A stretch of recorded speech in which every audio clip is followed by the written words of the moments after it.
Hola gente de School Online, yo soy Mary Dragon, este es su programa Blues and Jazz House y hoy tengo el gusto y el placer de estar aquí platicando con Flavio Meneses.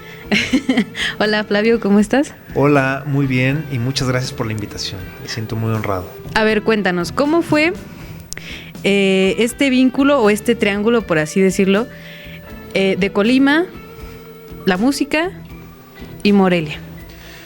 Bueno, es interesante. Yo curiosamente pues no tengo familiares músicos ni artistas en realidad, ¿no?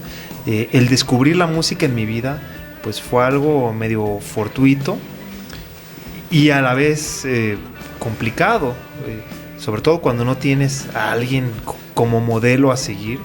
Uh-huh. Pero bueno, yo creo que mi vocación fue lo suficientemente sólida como para decidir que quería dedicarme a eso en cierto momento de mi vida.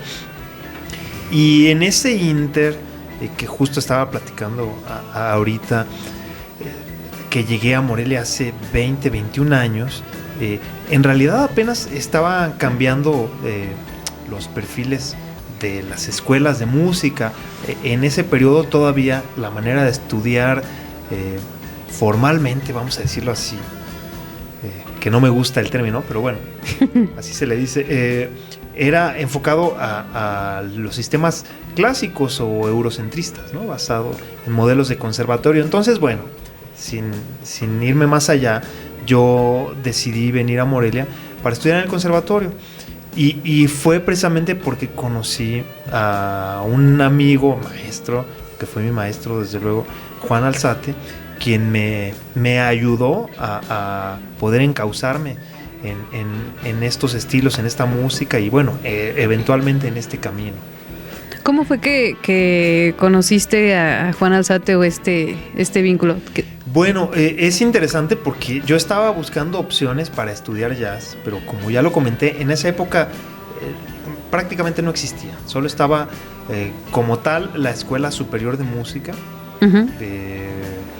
Y recuerdo que cuando fui a pedir informes, me dijeron, ¿sabes qué? O sea, sí puedes venir, pero está muy complicado porque hay mucha demanda, sí, y muy pocos espacios. Tenemos espacios para 2 guitarristas cada año y a lo mejor van a venir a hacer examen 200, o sea, algo así, ¿no? Y bueno, y en ese entonces vi una entrevista en La Jornada, uh-huh, que le hacían a Juan, precisamente a Juan Alzate, en donde él hablaba cómo estaba trabajando e intentando desde ese entonces abrir espacios en el Conservatorio de las Rosas para que se abordaran como estos nuevos modelos pedagógicos, ¿no? Académicos, donde ya no era solamente la música de hace 200 o 300 años de Europa, sino manifestaciones populares ya de América y de otras partes del mundo, ¿no? Que bueno, ese es el enfoque jazzístico de la academia. Entonces, bueno, él estaba intentando hacer esto en el conservatorio en ese momento y habló de eso en una entrevista en La Jornada. Yo leí la entrevista y vine a buscarlo. Y wow, así fue que se dio el encuentro. Fue interesante. Entonces, tú ves esto allá en Colima, ¿sí? Dices, yo quiero, esto es lo que estaba buscando, que acá no he encontrado. Ajá. Decides venirte aquí, claro, a buscarlo. ¿Sí? Lo encuentras y luego ¿qué pasa? Bueno, entré a estudiar al conservatorio. Bueno, todavía no se establecía ese proyecto, que en realidad nunca se solidificó, pero él siempre estuvo al pie del cañón tratando de hacerlo. Entonces, bueno, a la par, pues yo comencé a estudiar con él y recuerdo que desde la primera semana que comencé a estudiar con él, me invitó a tocar. Había un lugar en el Boulevard García de León, no me acuerdo cómo se llamaba, pero una pizzería. Y me dice, oye, fíjate que este sábado, este viernes vamos a tocar ahí, ¿no quieres venir a tocar? Y yo dije, pues va, ¿no? Okay. y entendí además que hablando de el jazz y en específico, o en general más bien, de las músicas populares, ese es el verdadero sistema de aprendizaje, más allá de todo lo que puedas teorizar o todo el trabajo técnico que puedas desarrollar. El verdadero aprendizaje está ahí en la calle, pues, uh-huh, en salir y tocar, ¿no? Y no tener miedo de exponerte al error, que creo que es una de las maravillas de estas músicas, ¿no? En donde en teoría se pudiera decir que todo está permitido, ¿no? Más bien uno tiene que hacer una búsqueda personal y el propósito final debería de ser entonces encontrar una identidad propia. Claro. Más allá de dedicarte a imitar un discurso que ya se dijo 8,000 veces por 4,000 personas.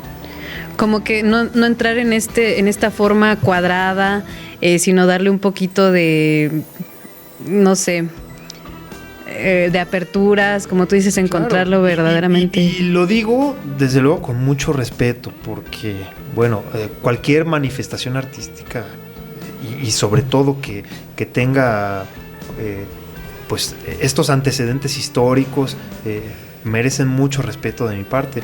Sin embargo, yo encontré que mi identidad iba más por ahí, ¿sí? Por como la búsqueda de lo que yo tengo que decir, ¿no? O sea, cuál es el verdadero discurso que está dentro de mí, cómo puedo desarrollarlo, cómo puedo potenciarlo y cultivarlo, además, ¿no? Para que madure a cierto punto en que pueda decir, ok, estoy encontrando mi voz. Cosa que, bueno, es algo subjetivo, ¿no? Pero esa es la búsqueda.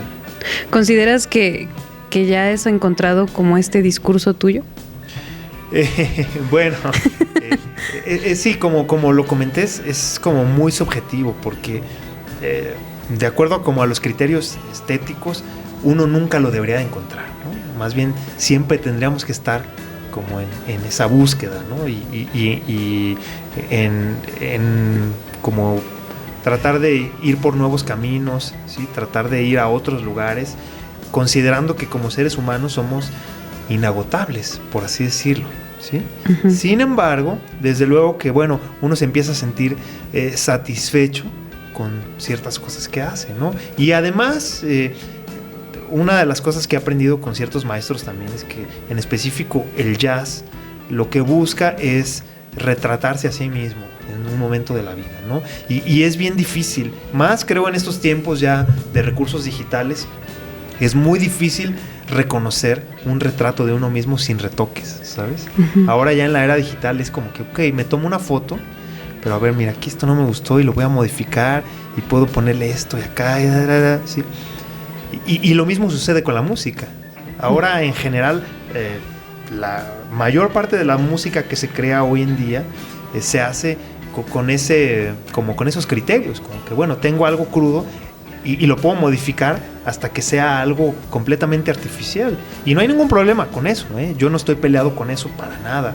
Creo que tenemos que aprender a aprovechar los recursos tecnológicos, al punto de que ahora ya se hace música incluso con inteligencia artificial, y está bien, ¿no? O sea, no es que me espante. Pero, hablando en específico de los criterios de las músicas populares, como el jazz, por ejemplo, parte de ahí, como de decir, ¿sabes qué? Estoy tomándome una fotografía espontánea de un momento de mi vida y después tengo que ser capaz de voltear a ese momento y no darme miedo a lo que voy a ver. Exacto. ¿Sí? No tener miedo de enfrentarme al error, no tener miedo de enfrentarme a la imperfección, ¿sí? Entonces me parece muy rescatable y muy, muy sólido este criterio estético. Me encanta. Es verdad, que no te avergüences y que puedas tomar en el presente y en el futuro lo que ha sido sin tantos retoques, ¿no? Porque simplemente el retoque es evadir. Estás evadiendo, estás maquillando lo que... Y construyendo una realidad virtual. Ajá. Que con suerte puede engañar a los demás. Pero a mí nunca me voy a engañar. Tú sabes que no es así. Claro, exactamente. Ok, sí, es muy cierto. Hay que tomar eso en cuenta, no solamente en la música, sino en todo. Si pudieras como... tener una máquina o una caja donde pudieras regresar a un punto de tu vida, ¿cómo sería esa escena cuando tú tuviste tu primera interacción con el jazz? Uy, pues fue bien curioso, ¿no? Porque yo llegué al jazz porque tuve un maestro en Colima, Bindu Gross, que bueno, él es estadounidense, norteamericano, pero emigró a Colima desde hace, no recuerdo cuántos años, me parece que en los 80s, y le gustó Colima y se quedó a vivir ahí, ¿no? Y entonces él decía que quería cultivar como estas manifestaciones en Colima en específico, y en ese entonces era algo rarísimo, ¿no? O sea, pues no existía prácticamente, ¿no? Entonces, bueno, yo recuerdo que lo conocí a él y lo iba a escuchar, y fue bien interesante porque yo con mi hermano y con otro amigo nos juntábamos y compartíamos discos. En aquella época pues no era tan fácil, la música no era tan accesible. Uh-huh. ¿Sí? Compartíamos discos y teníamos un amigo en la prepa que, bueno, su mamá era melómana y tenía una colección bastante completa de discos de jazz, ¿no? Entonces siempre íbamos a su casa y luego llevábamos discos para que nos quemara y nos copiara estos discos y así, ¿no? Nos empezó a interesar. Pero recuerdo muy claramente que un día en la noche, yo sé que suena como de película, pero sí fue así, ¿no? Estaba yo con mi hermano en la noche y empezamos a escuchar así como un saxofón a lo lejos, ¿no? Y decíamos, oye, está interesante eso que estoy oyendo, ¿dónde será? A ver. Y me acuerdo que salimos, en la noche eran como las 10, 11 de la noche, y salimos a buscar de dónde venía ese sonido, ¿no? Y me recuerdo que caminamos, no sé, unas 12, 15 cuadras, algo así. Llegamos a un hotel donde estaba precisamente este músico, Bindu, tocando. Estaba tocando jazz, ¿no? Con un pianista. Y pues llegamos y pedimos, pero resulta que ese hotel, el dueño era un conocido de mi familia, entonces nos dejaron entrar y ahí nos sentamos a escuchar. Y a partir de ahí, pues, no sé, es muy interesante porque al final la música yo creo que debe de ser entendida como un lenguaje, ¿no? Y a veces las aproximaciones que tenemos a ella suelen ser como muy técnicas, ¿no? Basadas en muchos tecnicismos, pero la realidad es que es un lenguaje muy profundo y además es uno de los lenguajes que ha acompañado al ser humano ancestralmente, ¿no? Entonces, a veces nos enfrentamos a ciertas manifestaciones que nos parecen rarísimas o como indescifrables, pero creo que basta nada más con abrir un poquito nuestro criterio para entender que esa música tiene un discurso claro que está tratando de llegar a nosotros. Entonces, en ese caso, a pesar de que no era algo común o usual para mí, yo sentía que había algo ahí que si prestaba la atención suficiente me iba a poder conectar con esto, ¿no? Y eso fue lo que hice. Siento que, bueno, tú dime, que es como el jazz y Flavio se conectaron porque los dos son como una búsqueda de respuestas, de caminos, de no me quedo con esto, no me quedo en lo cuadrado, en el tecnicismo, sino hay más allá. Sí, totalmente, ¿no? Y si algo yo pudiera, o sea, si tuviera que relacionarlo con palabras, una de las primeras con las que lo podría relacionar es profundidad, ¿sí? Porque bueno, o sea, cada persona tiene sus maneras de desarrollarse, de pensar, de entender el mundo, ¿sí? Pero yo estoy convencido de que como seres humanos, de una u otra manera siempre estamos buscando la trascendencia, uh-huh. ¿Sí? O sea, y con trascendencia no me refiero como a algo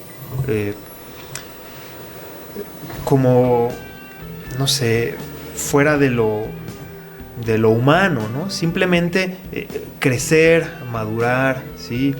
Hacernos preguntas. Entonces, si algo me parece como propio de estos géneros o de estos estilos, es que hay una búsqueda de trascendencia a través de la profundidad, ¿sí? O sea, como que decir, ok, tengo algo más que decir, ¿sí? O sea, está bien, de repente no todo tiene que ser sumamente denso y abstracto, o sea, podemos tener momentos en la vida muy simples, muy básicos, uh-huh. Está bien, pero llega un momento del día, al menos para mí, en el que digo que creo que el mundo y la vida tiene algo más, ¿no? Y a lo mejor habemos muchas personas que sentimos ese llamado, ¿no? Claro, unos llegan más, otros menos. No creo que sea una cuestión como de carreras o competencias, ¿no? Cada uno sabe por dónde va yendo su camino. Pero desde luego yo siento ese llamado, como que hay algo más, ¿no? Y también soy como muy consciente de lo fugaz que puede ser la vida. Entonces pienso que mi tiempo es limitado como para perdérmelo sin estar tratando de encontrar esos caminos. Muy cierto. A veces se nos olvida que no somos inmortales y que pues cada segundo cuenta en el aprendizaje, en el proceso. Y creo que una vez escuché que decían que cuando encuentras o llegas al fin, ya no hay más. Entonces la búsqueda está en el camino, en el proceso. Claro. Y eso es lo que te va abriendo muchísimas puertas. Totalmente, ¿no? Totalmente, ¿no? Y justo, digo, esa filosofía me gusta mucho, ¿no? Porque uno al final se pone como un objetivo, una meta de hacia dónde quiere llegar, ¿no? O sea, y eso sucede como en todos los campos de la vida. Pero ya después de los años, en retrospectiva te das cuenta que lo importante fue el camino, desde luego, ¿sí? Más allá de aquel propósito que te trazaste, ¿no? Al que querías llegar, ¿no? Entonces, en cierto momento nos damos cuenta que de verdad lo que nos hace sentirnos vivos o mantenernos vivos es estar caminando, ¿sí? Porque si de verdad llegáramos a un punto en el que dices, ok, llegué a una meta y me voy a sentar ahí, al menos yo sí digo, bueno, ¿y ahora qué hago aquí? Es como me hace pensar en esta anécdota de no sé, no recuerdo si fue Zapata o Villa, me parece, o los dos tal vez, que llegan a Palacio Nacional y se sientan en la silla presidencial. Y ya una vez que se sientan ahí, como que dicen, bueno, ¿y ahora qué? ¿Y ahora qué hacemos aquí? Pues vámonos, vámonos, y se regresaron al campo. Sí, de verdad, o sea, como que no le encontraron sentido, ¿no? O sea, digo, a pesar del símbolo tan fuerte que es decir, llego a Palacio y me siento, tomo como esta investidura, ¿no? Pero ya una vez que la tomaron dijeron, ok, no tiene sentido más para mí, ¿no? Ya lo logré, regresamos. Exactamente. ¿Y ahora qué? ¿Ahora qué hago? Pues a moverme, ¿no? Exacto. Llegas al punto, a la meta, y ahora sí te vas creando otra, porque si no... Claro. Sí, y con suerte uno se da cuenta que la verdadera meta es mantenerse en el camino. Exacto. Al menos así lo veo. La incertidumbre, también de la vida, ¿no? Claro. ¿Qué va a pasar? ¿En qué momento? Como dicen, es un tren de la vida que va pasando y pasando y pasando. No sabes en qué momento, pero eso es lo que le da la emoción, la oportunidad. Claro, sí, completamente de acuerdo. Me imagino que esto es lo que, bueno, este pensamiento, esta filosofía de vida que has llevado, es lo que te ha llevado también a estar en diferentes proyectos, en diferentes escenarios, compartiendo con diferentes músicos. ¿Cómo has llegado a lograr todo esto? O sea, compartir con Eugenia León, has ido a otros lugares, no solamente aquí en Colima, en Morelia, pero ¿cómo fue esta travesía más que nada? Bueno, es interesante porque tiene que ver con ese camino de autodescubrimiento, y en este ínter de encontrar una manera así como decir, ok, a ver, me gusta la música, ¿sí? Y luego, quiero vivir de la música, ok, ¿sí? O sea, eso de entrada fue como uno de los grandes retos, ¿no? O sea, quiero vivir de esto, va, ¿cómo lo hago? Ok, vas encontrando caminos, ¿sí? Eventualmente la inercia te lleva ya a mantenerte de diferentes formas, pero en ese ínter me di cuenta que más allá de tener una voz propia, por ejemplo como solista, también disfruto mucho y desarrollo, o me he dedicado a desarrollar la habilidad de acompañar, ¿sí? Que ya en específico hablando de las industrias musicales es algo relativamente rentable, o sea, que puede volver sustentable tu trabajo. Entonces yo decía, ok, y hasta la fecha lo digo, una de las maneras de hacer esto como mi proyecto de vida es que tengo que encontrar una forma de que sea sustentable. Rentable, o sea, sí, rentable, ¿no? Entonces descubrí que se me daba hacer esto, ¿no? Ser acompañante, trabajar como acompañante, y en ese camino pues se me fueron abriendo puertas y llegando oportunidades para trabajar acompañando a otros artistas, y de los últimos, no sé, 12, casi 14, 15 años, mi vida ha transcurrido mucho por ahí, en ese sentido, ¿sí? Entonces, pues bueno, he tenido la fortuna de que gracias a eso he conocido a muchas personas, he podido viajar y enfocarme en la industria musical. ¿sí? O en ese camino de la industria musical en el cual uno, digamos, que está atrás, ¿sí? Ya no eres la figura central, sino que eres parte como del equipo de producción, ¿no? Hay un artista al que el público va a ver y tú, desde luego, como un músico, claro que eres un artista, pero estás atrás, estás respaldando eso, ¿sí? No eres la figura central. ¿Sientes que es como más responsabilidad o más peso estar atrás o ser como el artista central? Pues sí, es diferente y yo creo que tiene que ver mucho también con la personalidad de cada uno, ¿no? O sea, por ejemplo, hay personas, yo en lo personal te puedo decir que soy muy introvertido, ¿sí? Soy una persona introvertida, entonces estar atrás me gusta. Está bien. Ajá. Desde luego es una responsabilidad enorme, ¿sí? Muy, muy grande, tiene sus esques, pero el no ser la figura central a mí me relaja muchísimo, ¿sí? Mucho, mucho, mucho. Sabes que te puedes enfocar en otras cosas, ¿no? Claro. Ok. Eso es muy cierto porque es de alguna manera un poco cómodo, pero sí te exige. Totalmente, ¿no? Porque pareciera cómodo, ¿no? Pero por otro lado, o sea, el lado feo es que pudiera parecer que tampoco existes, ¿sabes? O que puedes ser una persona reemplazable, por ejemplo, ¿no? Y eso es muy duro. Recuerdo hace tiempo haber visto un documental en Netflix que se llamaba, me parece como Hired Gun. Creo que sí se llama así. Y trataba justo de esto, de la industria de la música, ¿no? Y entrevistaban a varios músicos que acompañaban artistas pop en general, ¿no? O sea, y decía, es muy fuerte de repente estar dando una gira durante 2-3 años con X artista y que de repente dice, te llega un correo y te dices como, ¿sabes qué? Ya la empresa va a prescindir de tus servicios, muchas gracias. Dice, ni siquiera te lo dicen así a la cara, ¿no? Nada más un día recibes un correo y ya, estás fuera, ¿no? Y a mí se me hacía muy fuerte.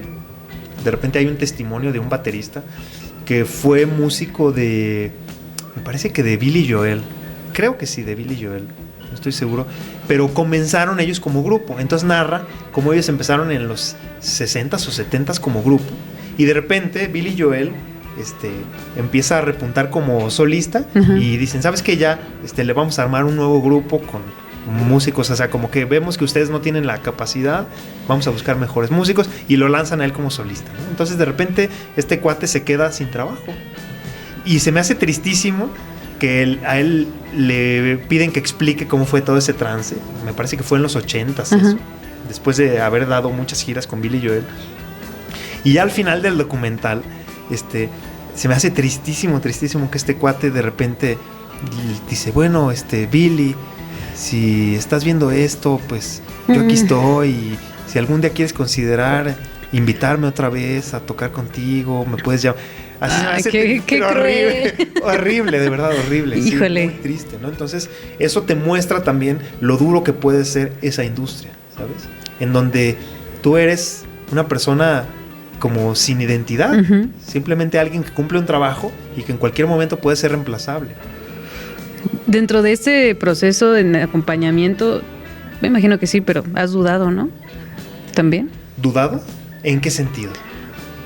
No sé, en decir a lo mejor si puedo llegar a este punto. Sí, claro. Como ese miedo constante también, ¿no? Sí, totalmente, ¿no? Totalmente, ¿no? Y bueno, pues uno desde luego da lo que está en mis capacidades, por ejemplo, hablando de mí, ¿no? Digo, ok, me tengo que preparar, tengo que trabajar, tengo que cumplir como con un montón de requisitos, ¿no? Expectativas, ¿no? O sea, desde luego yo afortunadamente también en el área de la industria en la que me he enfocado es más bien cultural, ¿no? Entonces, afortunadamente he podido trabajar con artistas que son muy conscientes también, ¿no? No es la parte superficial de la industria, porque sí hay otra industria muy fea, que desde luego es muy atractiva, ¿no? Claro. Porque te va muy bien también, o sea, se mueve muchísimo dinero, pero suceden cosas como que, ¿sabes qué? Le vamos a hablar a otro más blanco que tú, ¿no? O alguien como más delgado, o ese tipo de cosas que son horribles en general de las industrias pop. Entonces, bueno, yo afortunadamente no estoy en ese lado, ¿sí? Estoy en otro lado que está más enfocado en la calidad, pues vamos a decir, cultural. No tanto lo estético, vaya. Exactamente. Lo superficial. Sí, que hay, desde luego, ¿no? Son personas pues muy cultivadas y muy estudiadas, ¿no?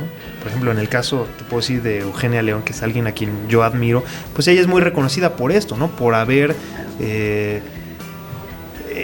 estudiado, indagado, investigado en las músicas tradicionales y populares de México, y no solo de México, de Latinoamérica en general, y tratando de representarlas y llevarlas, ¿sí?, a un punto de profundidad expresiva y estética, lo cual me parece algo muy respetable y muy interesante.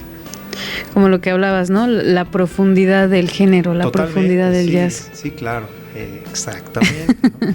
Sí, y bueno, en el jazz pues también es interesante porque ha estado evolucionando mucho, ¿no? Y algo que se me hace muy remarcable del jazz ahora es que ya no es una música contracultural. O sea, pareciera que lo es, pero la realidad es que lo fue hace 40, 50, 60 años tal vez, ¿no? Como el rock, ¿no? Que de repente nos hablan del rock como si fuera la contracultura. Dices, bueno, a lo mejor hace 40, 50 años, ¿no? ¿Sí?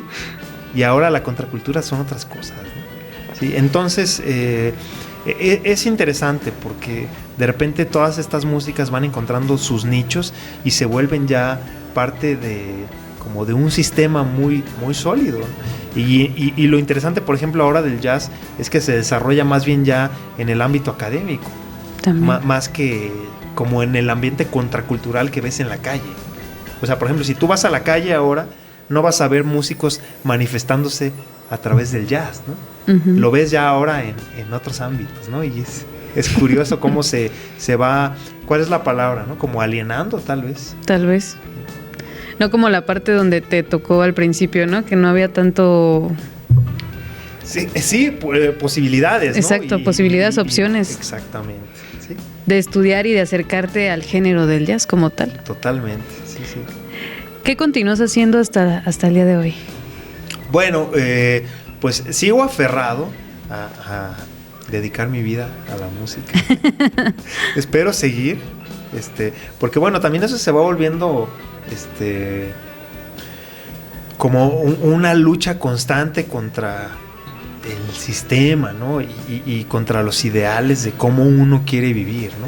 Yo siempre les digo, por ejemplo, me dedico también a dar clases, ¿no? Y a los estudiantes siempre les digo eso, ¿saben qué? O sea, piénsenlo bien, si se van a dedicar a la música, les tiene que encantar, de verdad, tienen que amar esto. No es algo que puedas hacer a medias, ¿no? O sea, o lo amas o mejor dedícate a otra cosa, ¿no? Porque les digo, con el mismo esfuerzo que ustedes hacen, si lo aplican a otra área, a otra carrera, ese mismo esfuerzo, a lo mejor con ese mismo esfuerzo te haces millonario en otra carrera.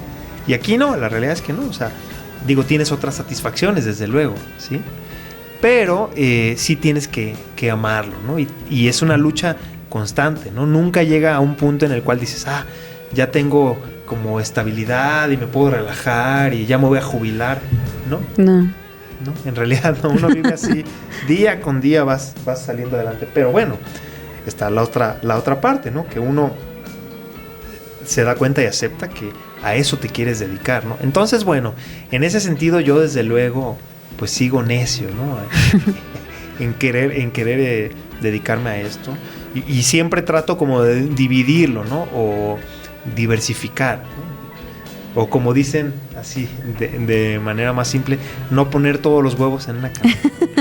Entonces, desde luego tengo mi proyecto, o mis proyectos, pero tengo este otro lado en donde soy freelance o trabajo como lo que llaman sideman, ¿no? O sea, o el músico que está, como comentaba ahorita, detrás acompañando, por ejemplo, que es algo que se me da mucho.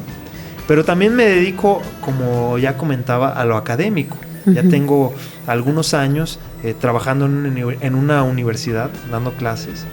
Y eso es algo que me encanta porque más allá de dar clases, he tenido la fortuna de dirigir grupos, ensambles. Y, por ejemplo, tengo varios, pero uno que ha florecido y que me encanta es una big band que estoy dirigiendo en la Universidad de Querétaro. Y entonces trabajar con jóvenes, o sea, yo todavía me siento joven, pero bueno. Claro que estás joven. Gente mucho más joven que yo. Sí. Trabajar y orientarlos, encauzar su energía y concentrarla para que se manifieste de esta manera, me parece algo maravilloso, la verdad. Bien satisfactorio, ¿no? Sí, claro, muchísimo. En esta parte de lo académico, ¿tú lo buscaste o como que simplemente llegó la oportunidad? Se dio de manera fortuita. Porque yo tocaba con un maestro, Juan Manuel Arpero, uno de los más grandes trompetistas que ha tenido México, y tuve la fortuna de que él me invitara a tocar, y fue precisamente el vínculo con él se dio precisamente por Juan Alzate. Entonces él me invitaba a tocar, y otros músicos que tocaban con él pues estaban trabajando en la Universidad de Querétaro. En específico, uno de ellos era el director de una carrera, bueno, de la Facultad de Música, pero de una carrera crearon esta carrera que está enfocada en música popular, ¿sí? No solo en el lado como académico eurocentrista, sino ya en las manifestaciones populares de América y, bueno, del mundo occidental, ¿no? Que tienen que ver con jazz, con rock, con blues, con música de Latinoamérica, con música de México. Entonces es muy interesante el perfil académico que han desarrollado, ¿no? O sea, muy adecuado a la industria musical de hoy, ¿sí? Eso se busca. Entonces, pues me invitaron, me dijeron, oye, fíjate que tenemos esta carrera y vemos que tú tienes como el perfil, y me invitaron a participar. Entonces se dio a través de la música, ¿no? A través de estar tocando esto. Fue muy interesante. ¿Recuerdas cómo fue tu primera clase? ¿Cómo te sentiste? Pues es raro, porque desde luego que hay como protocolos y hay esquemas en los que uno se tiene que ajustar, pero yo la verdad es que ya una vez como dicen, ya encarrerado el caballo, para mí fluye así como bien natural, ¿no? O sea, sí tengo como ciertos pues estructuras en las que me baso, pero al final, como a los 5 minutos empiezo a fluir así bien natural, ¿no? Porque además, dentro de los criterios de estas nuevas carreras, se trata de que uno se aproxime a la música ya desde una perspectiva real, ¿sí? No teórica o no así como a ver qué dice el libro, sino no, vamos a la raíz de la música, vamos a entenderlo como un lenguaje. Y yo siempre hago esta analogía, ¿no? Recuerdo que en mis tiempos, por ejemplo, estaba de moda una escuela de inglés, ¿no? Que era el Harmon Hall. No, sí. Y en donde así, pues tú ibas y ya sabes, ¿no? Que te dan el vocabulario y un montón de... Y después de 3 años, auxilio, ¿no? O sea, ya sabes, el guachangüera, todo lo que da, ¿no? Y de repente ves a un chavillo que se va a Estados Unidos 4 meses y habla. ¿Por qué? Porque se expuso al lenguaje en su hábitat, vamos a decirlo, ¿no? Entonces, el estudio de las músicas populares va por ahí, ¿no? Vas a la raíz y no tanto a estar... Desde luego sí hay que tener un respaldo teórico, pero no se trata solamente de eso, sino de exponerte a la música como si te expusieras en la calle, a ella tal cual, ¿no? ¿Es como, o consideras que sea el aprendizaje va ligado a la necesidad? Desde luego. Es como dices, alguien se fue a Estados Unidos, otro lugar, no sabe hablar absolutamente nada de inglés, pero tiene la necesidad de comunicarse. Totalmente, ¿no? Y es curioso porque, digo, hay muchas áreas, muchos caminos, y de repente está el que de verdad se dedica a lo teórico, a la investigación, y está muy bien, ¿no? Es todo un camino académico, pero uno se da cuenta de el músico que de verdad está encaminado a hacer música, ¿no? Y más allá como de los recursos a los que pueda acceder académicamente, te das cuenta que la música la encuentra ahí siempre en la calle, o así lo veo yo, ¿no? A lo mejor es como mi dogma ese, no estoy seguro, pero yo creo que en general cuando digo músicas populares, esta palabra es como puede tener prejuicios, pero para mí es la música que surge del pueblo. ¿Cuál pueblo? Cualquiera, ¿sí? Quiero decir, no se hace en una institución, no se diseña en una oficina, ¿sí? Surge de una comunidad, y esa comunidad puede ser en Noruega o puede ser Barcelona, o puede ser en Morelia, o puede ser en Buenos Aires, o puede ser donde sea, ¿no? Y que es accesible para todos, claro, por lo mismo. Sí, o sea, exactamente, no surge de un guión o de un plan, se da natural, ¿no? Entonces, por ejemplo, ahora que de repente es tan polémico todo este asunto de los nuevos corridos y cómo la gente se rasga las vestiduras, yo lo que les digo, ¿sabes qué? Es que no sé en qué mundo vives, pero sal a la calle y date cuenta de lo que está pasando en la calle, ¿no? Exacto. Ahí está. ¿Por qué la música nace? ¿Por qué? Sal a la calle. Ahí está la música, ¿sí? Los músicos no tienen la culpa de la realidad que estemos viviendo aquí o allá. Uh-huh. Más bien, el músico, como el trovador hace 600 años, simplemente está expresando algo que está viendo. Entonces, pues quieres vivir en un mundo de fantasía, está bien, pero la realidad ahí está, ¿no? Entonces, esa es la esencia, me parece, de la música popular, ¿sí? Que hay una comunidad que se manifiesta de acuerdo a algo que está viviendo. Exactamente, es abrirte un poquito a la realidad y abrir los ojos de lo que está pasando justamente al lado de ti. Claro, porque ese es el propósito, como lo decía, expresar algo a través de un lenguaje tal vez más profundo, tal vez. Tu mensaje o lo que tú estás expresando al mundo, ¿cuál sería? Uy, mira, yo te voy a ser honesto. Una de las razones por las que me hice músico es porque me pareció que la música podía expresar de una manera mucho más eficiente un mensaje profundo, al menos mucho más de la manera en que yo soy capaz de expresarlo con palabras, ¿no? Entonces, de repente, si tuviera que traducirlo, por ejemplo, al español, uh-huh, me costaría muchísimo. No sé si ni siquiera si lo puedo hacer, ¿no? A lo mejor me podría basar así como en razonamientos filosóficos y demás, pero digo, ¿para qué? Mejor ahí está la música, que la música hable, ¿no? Y eso me encanta. Yo me acuerdo que un día hablaba con un amigo y me decía eso, ¿no? O sea, el verdadero artista no tiene que justificar su obra. La música habla por sí sola, ¿sí? Solo eres como el instrumento. Exactamente. Tú de repente ves así ya sea alguien de música popular o de cualquier tipo de música, simplemente habla y ya. La música por sí sola transmite, ¿no? No tienes que darle una justificación, como sucede mucho con el arte contemporáneo, que está la obra, pero la obra se tiene que explicar, uh-huh, o la obra se valida de acuerdo a la explicación que le des, ¿no? Entonces, en este caso, no. Entonces, en ese sentido,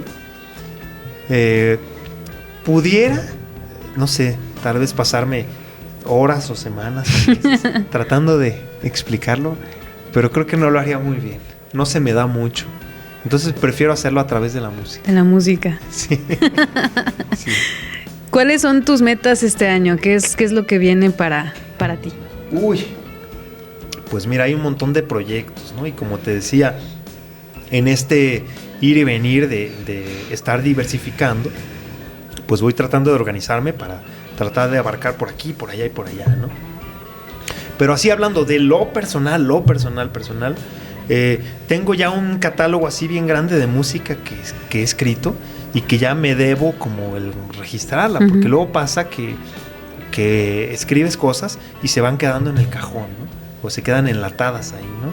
Y entonces es como esto que te decía de la fotografía, ¿no? Uh-huh. Al final, digo, la idea ya está, pero hay que tomar ese retrato, y el riesgo que uno corre es que pasa el tiempo y ya no te gusta lo que ves. Entonces ya cuando regresas a esas obras que escribiste hace tiempo, dices, no, esto ya no me late, ¿no? Ya no me representa. En este momento no ya refleja, no. Ajá, ya o no tiene mismo. Mucho sentido para mí, uh-huh, ¿no? Entonces sí, hablando ya en específico de lo personal, tengo un montón de música que tengo que grabar, okay, ¿sí? En diferentes formatos. Y uno de los proyectos que tengo es, más allá de solamente representarla o reflejar esa música como solista, es también delegarla a músicos que admiro, porque tengo así como un catálogo así bien grande de músicos que de verdad son increíbles para mí, que los admiro, pero que además tengo la fortuna de contar con su amistad. Entonces, excelente, dentro de ese proyecto es como decir, oye, me gustaría que tú expresaras esto que escribí, ¿no? No solo quiero escucharlo de mí, sino quiero escucharlo de ti. Entonces, ese es uno de los proyectos que tengo para este año. Qué satisfactorio esa parte. Oh, sí. Bueno, espero poder hacer. Yo creo que sí, con esa determinación que tienes, yo creo que sí lo vas a lograr. Gracias. Oye, recuérdanos por ahí a la audiencia tus redes sociales para que te sigan, chequen tu música, todo lo que estás haciendo. Bueno, sí, mira, yo de redes sociales uso principalmente Instagram y Facebook. Te voy a confesar que a mí ya me está llegando la brecha generacional, ¿no? Entonces, ya ahora este asunto de la total permanencia en las redes se vuelve abrumador, ¿sabes? De repente yo digo, ¿sabes qué? Por ejemplo, yo tengo hijos, ¿no? Uh-huh. Entonces de repente digo, quiero dedicarle unas horas del día o bastantes horas del día a estar con mis hijos, ¿no? En lugar de estar documentando lo que me comí y las 40 historias de que fui a comprar a la tienda el queso Oaxaca. Ya sabes. Porque ahora sí se vive, esa es la realidad, ¿no? Y hacerme mis 30 TikToks. Ya sé. Está bien. Se respeta, pero no. Sí, pero yo ya siento que ya no tengo tanta pertenencia en esos mundos virtuales, ¿no? Entonces sí, bueno, uso Facebook, uso Instagram, me pueden encontrar ahí, como con mi nombre, Flavio Meneses en Facebook, Flavio Meneses Torres, en Instagram como Meneses Flavio. Uso YouTube, tengo un canal de YouTube, aunque para ser honestos ya tengo bastante tiempo sin subir cosas. Sí, porque el mundo va cambiando, ¿sabes? Sí. O sea, y el YouTube ya de repente empezó a convertirse en otra cosa. Esta figura del influencer como que no va conmigo. Está súper chido, ¿no? Es algo ya, es lo de hoy. Pero yo siento que yo no entro en ese perfil como del influencer, ¿no? Y creo que las redes ahora se empiezan a perfilar hacia eso. Entonces, está bien. Yo más bien, por ejemplo, mi música la muevo en otro tipo de redes, como Spotify, por ejemplo. Entonces, si buscan Flavio Meneses en Spotify, ahí van a encontrar mi música, mis discos, ¿no? El último disco que hice, lo subí en el 2023, o sea, va a cumplir 2 años que lo subí, que me gustó mucho. Tuve la fortuna de contar con músicos a los que admiro muchísimo, de verdad, de lo mejor que hay en México, muy talentosos, muy jóvenes, muy abiertos. Y me gustó bastante cómo quedó este último disco. Entonces, si tienen interés y tiempo, les recomiendo que lo busquen. Bueno, está en iTunes Music y todas las redes que se dedican a difundir música, ¿no? Pero creo que la más común es Spotify, ¿no? Aunque es algo raro, porque también esto del disco ya está desapareciendo, ¿no? Sí, y es más digital. Hablando del jazz, pues sí, uno dice, ok, voy a grabar un disco, ¿no? Porque un disco es como un concierto, ¿no? Algo que sucedió en el transcurso de 50 minutos, 1 hora, donde das un discurso, ¿no? Dividido en temas, ¿no? Pero ahora eso ya está desapareciendo. Sí. Ahora ya todos son sencillos y más bien dices, no, ya para que sacas un disco, mejor sacas un sencillo y a lo mejor 2 meses después otro sencillo y así, ¿no? Ya va más rápido todo. Sí, exacto. Más rápido y más fugaz. ¿Sí? Exacto. Que todo desaparece así, ¿no? O sea, entonces, que justo es este fenómeno de las redes, ¿no? En el cual ya uno, al menos yo empiezo a percibir ya esa brecha, ¿no? Como de la permanencia constante, de estar creando contenido para permanecer. Está bien, así es, ¿no? Pero ya de repente digo, ok, ¿cómo quiero yo también vivir mi vida, ¿no? O sea, como músico, a lo mejor mi vida no es tan compatible con eso, ¿no? Yo más bien, muchos me preguntan, oye, pero ¿cómo le haces comparado con otros músicos, por ejemplo, que sí son músicos de redes sociales, ¿no? Uh-huh. De Instagram, ¿no? Ya sabes, el músico que sube sus reels y todo. Y digo, pues está súper chido, pero yo no pertenezco a ese. Yo a lo mejor sí estoy en la industria. Yo estoy trabajando en la industria en otra área, uh-huh. ¿Sí? No tengo ese perfil y está súper chido. O sea, como de los chavos que ahora son influencers de la guitarra. Está bien. Por famoso TikTok también yo ahora. Sí, yo estoy en otra área. ¿Sí? Como dicen por ahí, de la moda, lo que te acomoda. Exacto. Simplemente. Sí, totalmente. ¿Algo, alguna frase o algo que te gustaría compartirle a la audiencia? Bueno, pues yo creo que en específico hablando de música, no nos imaginamos luego la cantidad de cosas que hay afuera siempre sucediendo, creándose. Entonces, de repente una de las cosas que a mí me sorprenden o intrigan, y no es que sea un fenómeno de ahora, ¿no? Si nos vamos hace 30 o 50 o 60 años, nos vamos a dar cuenta que eso siempre ha sucedido, ¿no? Pero que de repente nos cerramos a exponernos siempre a los mismos estímulos. Por ejemplo, hablando de música, siempre la misma cosa, el mismo discurso.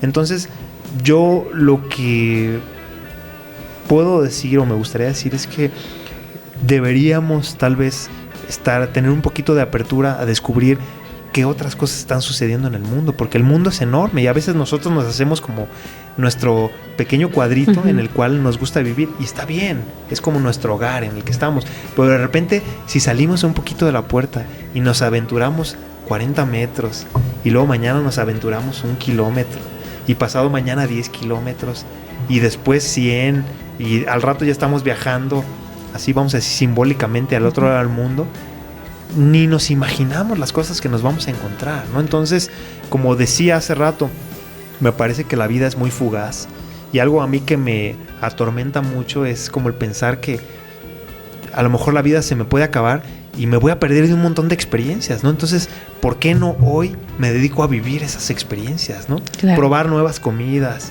conocer otras culturas, escuchar otras músicas. No cerrarse. Claro, estar abierto, porque gracias también a los recursos tecnológicos con los que contamos ahora, podemos acceder a un montón de cosas, ¿no? Todo, sí. Entonces, ¿por qué no aprovechar eso? Por ejemplo, hablando en específico de música, que es de lo que estamos hablando ahora, abrirnos. No sabemos de lo que nos estamos perdiendo, que está ahí afuera, al alcance de nuestra mano. Simplemente lo podríamos poner en tu vida como esas 15 cuadras que pasaste, claro, para llegar a ese sonido que a lo lejos escuchabas. Claro. Cuando llegaste a esas 15 cuadras, escuchaste la música, tu vida empezó a cambiar. Totalmente. Y es lo mismo. Totalmente. Moverse. ¿no? Totalmente, ¿no? Y tiene que ver luego con la manera en que percibimos el mundo, ¿no? Por ejemplo, a mí me da mucha risa cuando las personas dicen, es que todos los X son iguales, ¿no? O sea, todos los hombres dicen, no, a lo mejor es que tu sesgo se limita a ver solo ese tipo que siempre de cosas, estás buscando exactamente lo mismo. Tal vez el problema pero es acá, cuando ¿no? nos abrimos, nos damos cuenta de que no todo es igual. Hay Exacto. un universo de posibilidades de las que nos estamos perdiendo. Claro. Y basta con que abramos nuestro criterio. Bueno, Flavio, ha sido un placer platicar contigo, conocerte principalmente, que me compartas a mí y a todos los que nos están viendo tu historia de vida y cómo esta búsqueda constante de hay algo más, tengo que buscar más, tengo que aprender más, y creo que nos has compartido esta parte de busca, cuestiona, pregúntate, ve y camina, muévete, no te quedes simplemente en un espacio. Muchas gracias por eso, gracias por compartirnos tu filosofía, tu corazón y recordarnos que sí, tenemos muchas opciones, hay muchísimas puertas que podemos abrir y no limitarnos solamente a una. Claro, muchas gracias a ustedes, es un gusto y un honor para mí. Muchas gracias, pues con esto terminamos este programa, los voy a dejar aquí con Flavio, que nos va a tocar por ahí una rolita rapidita. Esto fue Blues and Jazz House, yo soy Mary Dragon y nos vemos en la próxima.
¡Bravo!